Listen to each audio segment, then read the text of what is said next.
Rise and shine, Hoosiers. Welcome back to the Bloomington Breakfast Club. I'm Clara Isaac.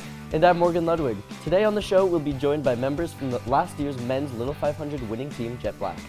Plus, we have all your favorite segments of Unnecessary Updates, Alumni Watch, and the B-Town Buzz.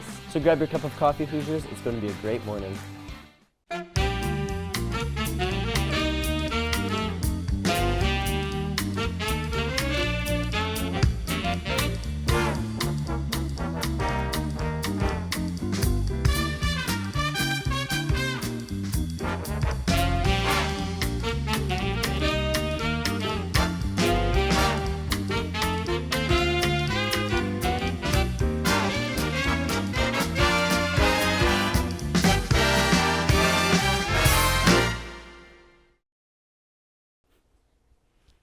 Hi, everyone. In response to my co-host Morgan not knowing who Amanda Bynes is, we have decided to quiz him on even more notable celebrities on this special segment of Unnecessary Updates. This taping is taking place on April Fool's Day, so we decided to make a little fool out of Morgan and maybe make up some of the notable celebrities. Let's take a look. It's now time for the Unnecessary Updates of the day. We are joined as always by Grace Tempe. Grace, want to start us off? I would love to start us off. Former child actress Amy O'Brien has put aside a feud with fellow Disney star Raven-Symoné to speak out about Disney's controversial response to Florida's Don't Say Gay bill, which I think is really beautiful. I love how they, obviously they had their big feud because I don't know if you guys remember this like I do. It was a very prominent part of my childhood. Amy O'Brien auditioned to be on the Cheetah Girls, but Raven-Symoné eventually got the role. And as you remember, Amy O'Brien was in Even Stevens or something? I don't know. But she famously hated Raven-Symoné for the rest of time. But now they're putting that aside. And I think that's so beautiful in support of gay people, which Kes. Well, I'd first like to say it's a little odd that she was upset with Raven-Symoné because I would say that Raven was one of the stronger singers in Cheetah Girls, so I feel like she should have been upset with one of the other singers who weren't as powerful as Raven-Symoné. She wanted Raven-Symoné's part is the thing. Do I remember who Raven-Symoné played in Cheetah Girls? No, I do not.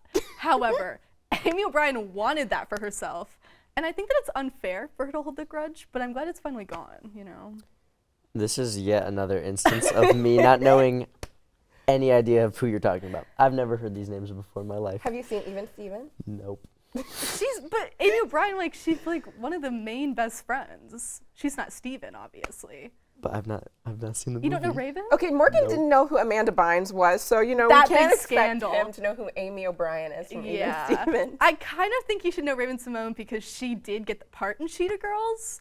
This is just a recurring This theme is with genuinely Unnecessary embarrassing Updates, at this point. where I just get insulted by you two for my lack of knowledge. I'm sorry that you don't know Disney Channel stars. But wait, you know Raven-Symoné? Wait, no. No. You don't know Raven? What's it called? That's So Raven? That's where So she Raven. sees the future? Nope. Never heard of it in my life. You don't know the spin-off Raven's Home where her son can see the future? No. What? I just have no words. I don't know what to say. Is this what you guys watched growing up? Yes, just Disney Channel. I was watching SpongeBob, I thought you were gonna say I was watching Quentin Tarantino. Oh. No, I was watching SpongeBob. I was watching Disney. cartoons You're not a Disney Amazing World of Gumball, You didn't Adventure Time. Come on, these are what I was But all watching. you have to do was change the channel, just maybe Just, 3 or 4 once, yeah. channels, No. and then you would land on Do Disney. you know Wizards of Waverly Place? Oh yeah, I know that, but I never watched it. But I've heard of it at least. You don't know the Cheetah Girls? Don't do that. They don't deserve that. Alex Russo does not deserve that. She's from Wizards of Waverly Place, if you couldn't put that together. I didn't know that that's who it was. I mean, it's Selena Gomez playing Alex Russo. Oh, okay. I didn't know the character's name. You know Selena. Yes, I do know Selena Gomez. That's good. I'm just getting death stares from Clara. She's just staring at me. She hates me. No. Who is this guy? I just can't imagine not watching Disney Channel as a child. That's the most prominent part of my life. I watched Disney XD. Zeke and Zeke and Luther. Luther. Yes. Kicking it? Finally. Did you watch Kicking It? Yes. Disney XD didn't even come Finally. until after Disney Channel. That's true. Yeah, yeah. it was a late edition. You were Finally. like childhood middle-aged by then, by the Yeah. time Disney XD Yeah, came but out. like Zeke and Literally, like, Luther was 12. elite. When they like jumped over the Shark Tank, that was like the best episode. Disney XD was kind of like for boys, you know? But no. You watched Zeke and Luther. I wouldn't say I watched Zeke and Luther. I would say sometimes it was on. That's fair. Did I watch Pair of Kings? Yes. I'm I just- loved Pair Did I of watch Kings. Kicking It? Yes. What and I about Lab still do. Rats? I Yeah. loved Lab Rats. I'm just Oh my excited God. that now I actually like know Yeah, what we we're can talk talking about the young Disney XD stars. So I don't next just have to like time. sit here, just like We can talk about letting them talk. you know Olivia Holt from Kicking It, um the girl. yeah, Yeah. maybe. can I don't find- remember No, any you of their I don't. don't remember any of their names. I mean, she just plays the girl. She plays Kim. Oh, We can find Even some scandal roast for you her. for not knowing who Amy O'Brien is because you don't know who Raven Simone is. Like, we have Yeah. to start there at you not knowing Like, we who have to Raven start at Raven, and then maybe we can move to Even Stevens' child actress we need to change this segment name to like to making fun of Morgan. yeah. We should make a whole new segment called "It's Just Us Talking About Disney Channel Stars" That's Okay. it's really all we do. Not gonna lie. Listen. It's our new brand. because they have a lot of things going on in their lives. I love to stay updated, unnecessary updates. I have to stay updated on them, like Amy O'Brien, Raven Simone. Who did we talk about? Amanda Bynes. Amanda Bynes. Like. Okay, I have an update Yeah, that let's you, Okay, that yeah, you let's- should let's know move about. on. That you get the should ball know rolling. about. Okay, IU alumna. Okay. Okay. Good And start. up-and-coming Yeah. director Ashley Sinclair arrived at the Vanity Fair Oscar party in a meat dress, Lady Gaga style. You know how Lady Gaga arrived to Yes. the 2010 MTV Music Video Awards in a meat Yes. dress, famously. What do you mean you don't know the meat? What? Nope. Well, according to Nope. insiders, she was asked to leave because the smell was unbearable. Well, yeah. The thing is, if you wear meat on a dress, Wait, it was like actual meat? yes. Yes. Oh my celebrity. This is why I don't know anyone because celebrities are crazy. They're cuckoo. But like, she's following in Lady Gaga's footsteps. No. Like, You don't what? put meat on a dress. Maybe like if you it's like do. jerky or It's something. like also it's LA, so it's like hot Yeah. and the meat is gonna like just stink. Listen, celebrities. Well, Lady Gaga said her dress smelled good. Exactly. I cannot maybe imagine. maybe she was using raw meat for this one That's- That'd be awful. Even cooked meat would smell bad too. to go to the Oscars. Cooked meat would smell good. Well, not after like multiple hours in the LA sun. I mean, And, like, It's just cooking it's keeping still. warm. Yeah. It's just cooking. What? Oh boy. He doesn't know how meat cooks. So you don't know who Ashley Sinclair is? IU alumna, literally, like, an up-and-coming director. She's a director. Like, dare I say, you should know who Ashley is. What is she directed? She's an She's up-and-coming up-and-coming, director. Morgan. She hasn't, like, Oh, actually, so you like- guys don't really know her either then, We huh? do know her. Mm. But like, listen, has she directed a She does, like, indie blockbuster? films. Yeah. Well, like what? It was called like, it wasn't Moonlight. It definitely wasn't Moonlight. It was like Blue Moon or something. Definitely called was like not that. Moonlight. It, definitely- But it was like similar, right? it was similar. It had Yeah. Moon in the title. It had Moon in the title. Yeah. Hmm. Listen. Well, maybe you guys can She's insult one me of my film when you influences. actually know who you're talking about. Okay, but like we know her more as an IU presence, That's fair. more as one of the Yeah. most successful people to She's come out an of alumna. IU. Dare I say I can't believe we haven't done her on Alumni Watch yet? We should make Morgan do it. We should make Morgan do Alumni Watch. educate Yeah, myself. for Ashley Sinclair. That'd be so fun. That's fair. Well, I think you'd like her film. Blue Moon? It was like Blue Moon or something. I'll watch it. Yeah, just Check like it look it up on Google. Really, just be like Blue Literally- Moon literally Ashley just Sinclair. Google, yeah, because like it has a Wikipedia page. Like it's on IMDb. I know you have IMDb. I mean, it wasn't rated that I don't. highly. Okay, we'll admit to that. I but mean, it was good enough for her to be invited to the Vanity Fair party. I know. I mean, but the smell was unbearable. So I don't think she'll be Is directing. she one of our proudest alumna? Maybe not, but I love her. Yeah. Okay, well, I feel This is like so embarrassing. I'm gonna move on to my update, which is one that I'm shocked that we have not talked about yet, and one that I know that everyone watching will actually know. Will Smith and Chris Rock. Come on, guys. What Yeah, do I've we? heard of Our them. job I've heard- is to be a messenger to the people of our Okay. opinions on pop culture. How are we gonna skip over this? I We gotta may talk have about heard of this. them. The names ring a bell. Oh, okay. Yeah, isn't that like, aren't they like actors or something? Come on. What are your guys' opinions on this? Okay, Let's get here's the into thing. this. Daniel Radcliffe was like, I'm so bored of hearing about it. I'm so bored of hearing celebrities who aren't involved with it weigh in that I'm not going to say anything either. I agree with Daniel in that, like, is it my place? This seems like a... But this we are seems the like a- Bloomington Breakfast Club. We are above Our the celebrities. opinions are Our going to opinion form- matters. I mean, we're going to form the opinions of, you know, the beautiful foothills of South Central Indiana. All our viewers are from this region, I have to assume. So, like, what we say really does matter. Yeah, exactly. Well, okay. It's so hard. Come on, somebody Morgan, what do give you me think? something. No, you go. What do you think? I think that there is never an instance where, like, what someone says to someone is justified as physical violence. So I'm on Chris Rock's side. Team peace, some might say. Yeah. you know my opinion? Yeah. We are not going to get another Madagascar movie. Because wasn't Exactly. Chris You guys Rock really want to Marty? avoid And this. Jada No, Pinkett because Smith was Chris Gloria. Yeah, like Jada and Chris, like they'll never work together again. We'll never get Madagascar 4. I know. They're just gonna have to keep making Penguins movies. I'm so Happy sad. Feet? No, the Penguins of Madagascar. Oh. You like Happy Feet? Let's go back to that. I do not like Happy Feet. You Okay. didn't like it? No. I don't think remember what it's it was weird. about. I think it's weird. It was about penguins. I know. And they danced. Weren't they dancing penguins? Just one of them danced, and then maybe he taught all of them to dance. We can get back to this. I think you guys are both missing out on the best penguin movie of all time, though, which is Surf's Up. for I sure. love Surf's Up. Surf's Oh Up my is the god, I best. am not missing out. I on saw that. I think I Does saw not get that better. once, maybe a long time Watch ago. It's on Netflix now, Clara. You should come over and we'll watch Surf's Up. Oh, definitely. It's the best penguin movie. It is so good. Have you seen Or Surf's Mr. Up Popper's 2? Penguins. Have you So, seen Surf's Up 2? I have, yeah. With John Cena, isn't it? Is he? He is.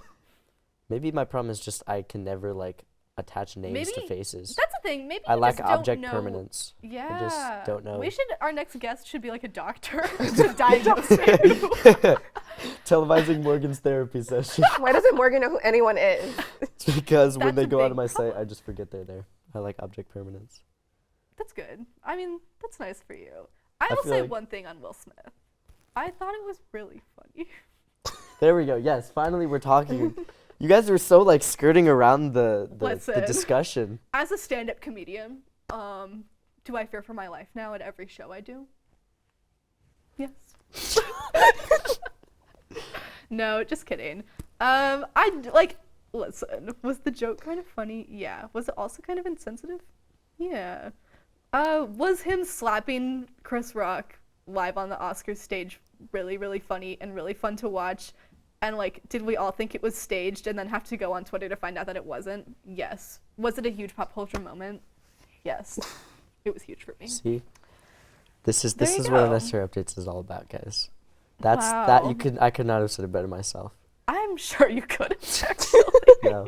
I think that's the great way to wrap up this segment. Okay. So, Grace, last weekend you were at the WIUX Music Market, correct? Yes, I was at the music market. I had so much fun. I got to interview some really cool people, listen to some super talented bands, get a $5 t-shirt, and now I will toss it over to my past self and we can take a closer look. Thanks, Future Grace. This is your past self here at WIUX's Music Market. Let's take a look.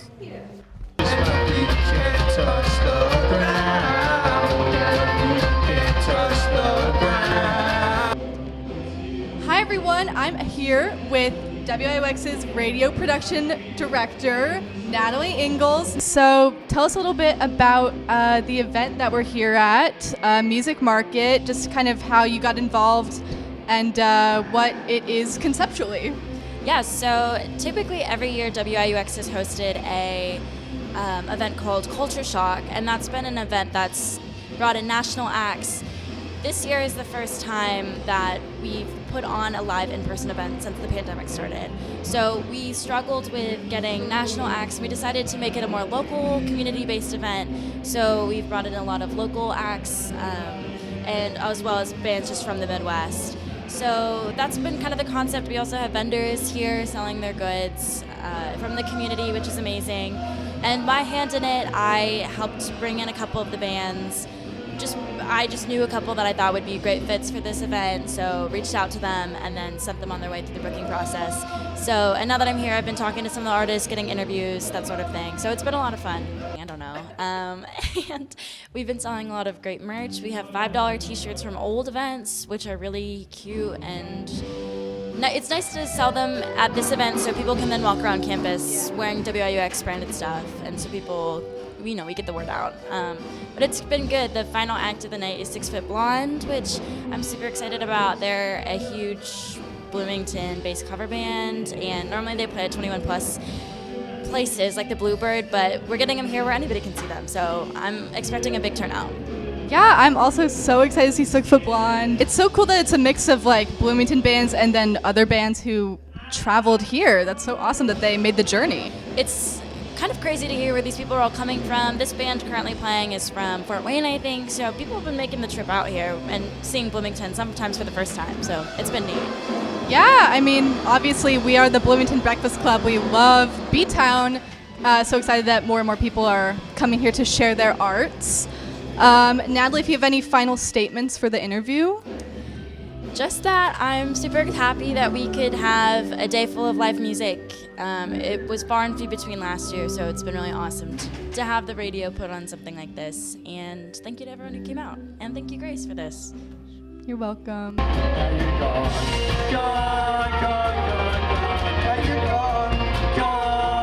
I'm here with Dominic from the Bloomington-based band 6 Foot Blonde. As you can tell, he is blonde himself. Yes. So it makes sense that he'd be in the band. Why you joined a band? Oh yeah, so I joined a band because I've been a musician my whole life, and I got to know these people through a really good music club on campus, and they asked me to join. And it's just been a really, really awesome year with them, and wouldn't change it for the world. And my zodiac sign is Taurus. Nice. Birthday coming up. Yeah. And what music club did you meet them through? If you want to plug it, or if you want to gatekeep it, you don't have to say. No, I'll absolutely plug it. So it's called Bloomington Delta Music Club, run by Ollie Gersich and Elliot Obermeyer, and soon to be myself. It is a big organization for any student on campus that wants to grow in a musical environment that maybe isn't necessarily in Jacobs, or you can be in Jacobs too. It's just the casual club for the casual musician. We host workshops, jam sessions for people to get to know each other, and social events. It's a really good time, and that's how I met a lot of the people in my band. So. Wow. Now going to the music market that we are at right now. Obviously you have not performed yet. You're kind of the last big act of the night. How does it feel to kind of be the most important in that sense? It feels really cool to be able to play last. I don't really have any particular preference for when we play, but we're very honored to be able to play last, as to mean that you feel as though we're good enough to be the last act. And it's going to be a really good time. We're all just really excited to play. So. Wow. That's beautiful. I'm kind of starstruck here. I actually saw a limo on the way to coming to this event. Was that you in there? Not a chance, no. Wow. Yeah. Oh my God, that is crazy. Sorry, the conversation is flowing so smoothly. I don't even know who to point. Okay, stop interrupting me. I don't even know who to point the microphone at. Well, do you have any final thoughts about the event here with WIUX? I think it's a really cool event. I'm really glad that people got to put it on and share the sort of community of music that Bloomington has to offer. I think WIUX is a really cool organization to be able to host that, and so far it's been a blast, and whoever didn't come to this needs to come next year. So. Very good final thoughts. Go WIUX. Thank you, Dominic. Goodbye forever? I guess, yeah.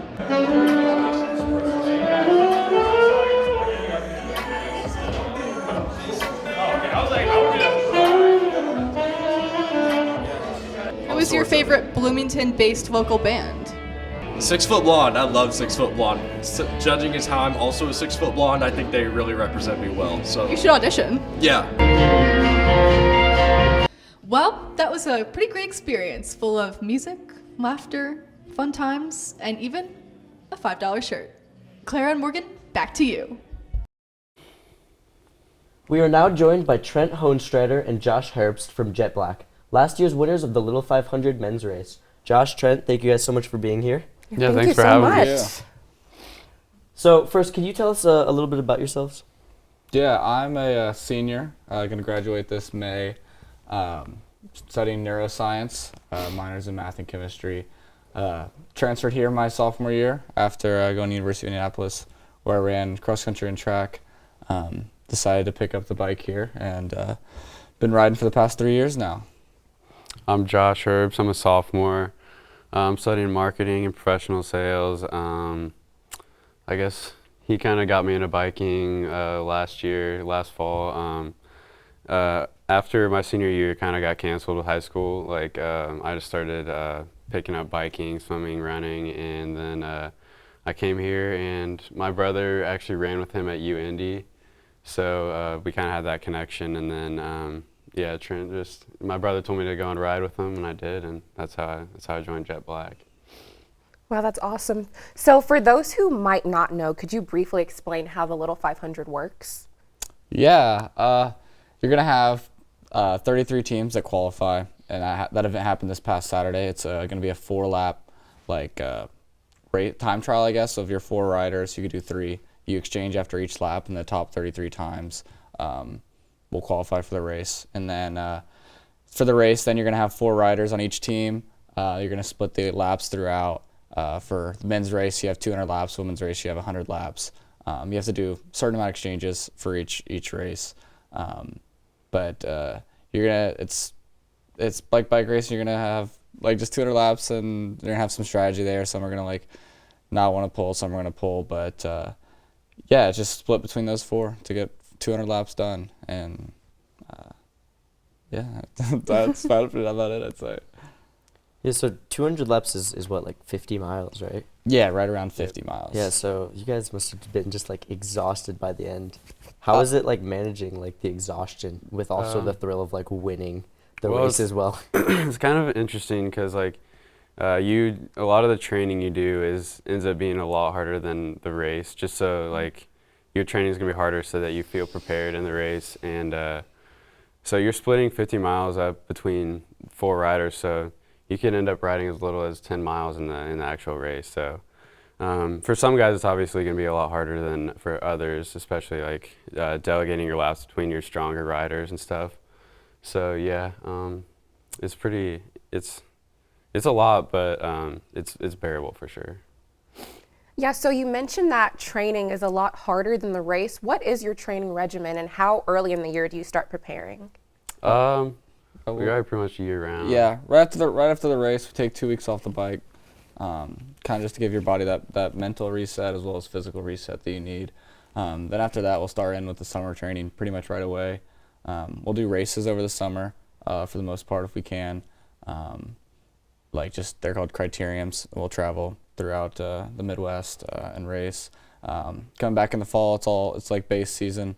We'll do anywhere. Rookies will start out around 10 to 12 hours a week on the bike. I know after that, the veterans will do anywhere from 15 to 20 hours, sometimes peaking above 20 hours a week there at the end or at the middle heavy part of the base. And then we'll come in, do what we call a hell week, the first week of the year. So this year was January 2nd to the 6th, where we have a morning workout and then an afternoon workout. And do that for a week, and then we full on. That's just the shock to the system before all the full on workouts start, which is anywhere from 3 to 4 workouts a week, and a couple recovery rides in there. But riding every day, getting anywhere from 10 to 14 hours a week in the spring, and dialing it down for a race day. So you'll stay in Bloomington over the summer with each other? Is that usually how it works? Some of us stay in Bloomington. Others will find groups to ride with wherever they go home. It kind of depends on if they have a summer job. If not, I've been this summer. I've been in Bloomington every summer since I've been here. So it's been really fun in Bloomington at least. So when you guys started cycling, was the goal always the Little 500, or what got you guys into cycling? For me, when I started, it was just to stay in shape. I actually didn't even bring my bike to Bloomington when I came here for my first semester, and then I ended up really missing it. So I brought it down, and then like I said, I went on a ride with Jetblach, and then I originally didn't want to race my freshman year. I wanted to kind of experience it as as a spectator or like not being in the race, but some stuff changed, and I ended up being on race day team, which was a lot of fun to do as a freshman, especially considering I wouldn't have even been able to spectate it last year. So. Yeah, I fully, it was just for Little Five. I said I was going to do 3 years of riding and get out. Not want to ride after that. It was just for Little Five. But I've really enjoyed it. Now, I don't know if I'm going to keep it up after or not because it's going pretty well. But, that's pretty much the only reason I picked up my bike. Well, I mean, you've been on the track for a while. You said you've done track and cross country and now bike riding. Yeah. So it's something that you're used to. Yeah, I needed something competitive. That was the thing. I knew if I was going to come to IU, I couldn't just like be just like a student, I guess.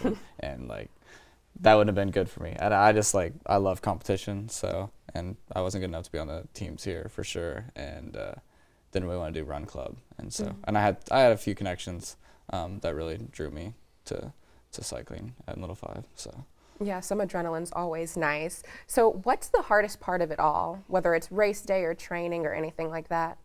I mean, definitely training's the hardest part. Pushing like through. I mean, right now I'd say mentally it's pretty tough in the sense that like we're all pretty fatigued with our training, and so we have a lot of bad days, and pushing through like where it's like, oh, I don't feel good today, and kind of blocking those out and realizing like you're gonna have those days, and going after that. I try to live by like the third rule, so like a third of the time you're gonna feel really good, third of the time you're gonna feel all right, and then a third of the time you're gonna feel pretty bad, like not good at all. And that's just kind of how the rotation is. If you have that kind of ratio, it'll be good. But yeah, it's like kind of like right near the end of the year, you're like, oh man, I'm not like feeling good. I'm pretty fatigued, kind of burnt out. But you just got to keep going through that and realize like we probably got like a week and a half left of training, and then we'll taper off and be pretty chill for the race. But that's probably the toughest part. That third rule is great advice. I'm going to use it when I work out or whenever I go to the gym. So. It can't always be perfect. That's the tough part. I want to always do well, and kind of realizing you can't have your best workout every day is key. Would you agree with that? 100%, yeah. As you go through the year, you're gonna build up both physical and mental fatigue from the training. Like in the fall, you pretty much come to Bloomington and you're like, I'm ready to really put the work in, and then you get through the first couple weeks of winter training and you're feeling the same way for the most part, and then you get to like late March and you're like, wow, I'm pretty dead right now, both mentally and physically. So yeah, it's tough to balance too, because we'll taper off, we'll have the race, and we'll be like in really good fitness just because you've done all the training, you took your taper to like let your body heal a little bit, and then now you're like in your top shape, and then you have to take 2 weeks off, which like last year I didn't take my 2 weeks off because I felt really good. Like I was like, oh, I want to like go off of this, and I did like some races, and it came back to like hurt me. Like I got back here in the fall and like did not, like I was here all summer, but like in the fall when the team came back, like I did not want to ride with them. Like I was to the point I was like, I'm done. Like I'm so burnt out. So I ended up taking my time off like in the end of the fall, which ended up working itself out, but definitely was really hard because I feel like in our like training plan and how we train, burnout's very easy to happen, and just got to manage that. Yeah. So quali for this year's race was last weekend, and how'd you guys do? Got 9th. We're pretty happy with that. My goal was top 9. We could have definitely dialed in more. We didn't really practice a whole lot for it because at the end of the day, it doesn't mean a whole lot for the race. Kind of just wanted to get into the race, and we did that, and so that was good. And we're on the outside of the third row back, so really happy with that starting place.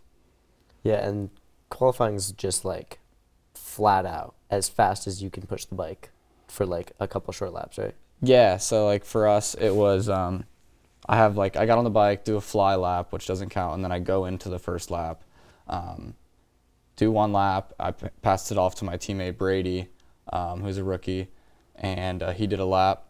It was not that great of a lap, so let him know. He knows. Hopefully Brady's not watching. Oh, I hope he is watching. I hope Brady is watching.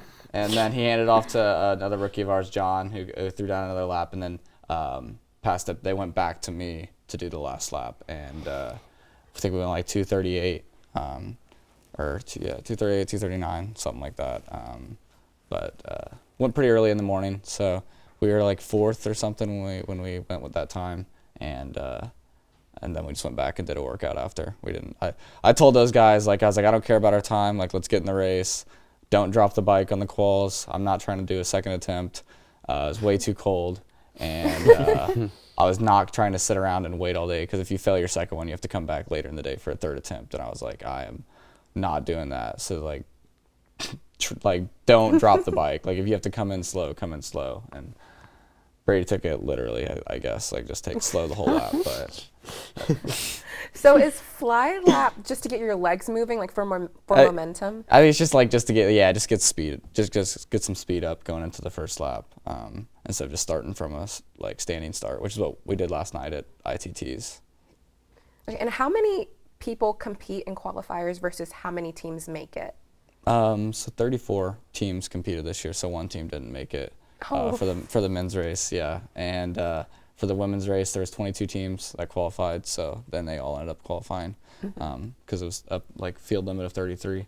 So, but I know there's been upwards of like the mid 40s, like in the 40s to 50 range that have qualified before, and so then at that point you're having like 10 plus teams not make it to the race, which would be crazy. I think we'd take it a little bit more like we'd probably dial in our exchanges and all that a little bit more. And hopefully we can get back up to that number. I'd love to see the race grow up to that big again. Yeah, so I think we have to talk about the elephant in the room now. Your arm. Yeah. Is this a result of some competitive cycling? Sort of. So it was this Friday of spring break. We were doing some quals practice. I had just gotten on the bike. I was coming around turn 4, and then the chain on my bike just like locked up, which caused the rear wheel to like freeze. So at least that's my hypothesis. It was kind of it was one of those crashes where like you're up 1 second and then you're on the ground the next second. So I'm not exactly sure what happened, but well, I was supposed to fix the bike and I didn't, and decided to ride it myself, and I actually wrecked myself down here on the same bike, and the same thing happened. But luckily I didn't break my collarbone. But yeah, I can't tell you what happened. I have no idea what's wrong with the bike. We're just kind of like getting it, and no one's riding that bike anymore. Because we were both by ourselves. Like, it wasn't like in a group of people. It was just we went down by ourselves. But yeah. So do you know when you'll be healed? Well, I had surgery, so it's like I've almost like full range of motion still, but I'm supposed to stay in the sling until at least Monday when I have my next appointment, and we'll see what the update is for that. But I should be able to get on like the trainer very soon. But it's just the whole fact that while I have a plate in there and it's like I have normal functionality, it's like the whole question for the race is the matter of risk. If I were to crash again, it would be like a pretty complex surgery or to fix all the plates and screws. So it's just a risk management thing really for the race. I'm kind of just playing it by ear, gonna figure it out as we go. Yeah, well, we wish you a speedy recovery. We'd like to see you back out there. Yeah, we'd love to see you back out there. To take that title back. I hope so. I hope I'll be able to. Yeah, root you guys on this year. Yeah, we really appreciate that. Yeah. Got race day shirts. If you guys are wanting to get in, we got some yellow race day shirts. $15. Just let me know. They're pretty good. They're pretty legit. Will it say Jetblach on it? Jetblach on the front, and then the back. The back is that says, it right there? No, this is not it. They're gonna be yellow to match our jersey, and then the back just says your favorite team's favorite team. So we're really happy with how they're gonna turn out. Yeah. Yeah, definitely. I'll look into that. Well, Josh, Trent, thank you so much for being here this morning, and we wish you both the best of luck. Yeah, no problem. Thank you so much for having us. Yeah, I really appreciate it. Yeah, and you can cheer on Jetblach at the 71st Little 500 race later this month on Saturday, April 23rd. We'll be right back after the break.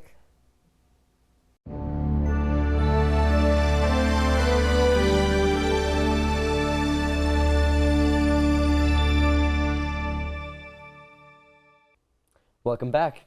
Now joining us for this week's Alumni Watch is TBBC correspondent Nadia Sharf. Nadia? Thanks, Morgen and Clara. This week, we'll be looking at the life and career of actor and IU alum Arian Moyed. Born in Iran in 1980, Moyed and his family immigrated to Glenview, Illinois in 1986. He graduated from the IU Theater Department in 2002. After college, Moyed moved to Manhattan, where he founded theater, education, and film company The Waterwell with his roommate at IU, director Tom Ridgely. In 2011, he was nominated for a Tony Award for his role in the play Bengal Tiger at the Baghdad Zoo, where he appeared alongside Robin Williams. Moyed's film and television roles are what have earned him the most recognition, though. He's probably best known for his role as Stewie Hosseini, friend and enemy of Kendall Roy in Succession. But he's also had roles in Madam Secretary, The Blacklist, and the film Spider-Man: No Way Home. Most recently, Moyed appeared in HBO Max's Love Life and the hugely successful Netflix series Inventing Anna, about the life of wannabe heiress and semi-successful scammer Anna Delvey. I look forward to seeing what he's going to do next. And that's all Alumni Watch. Back to you, Morgen and Clara.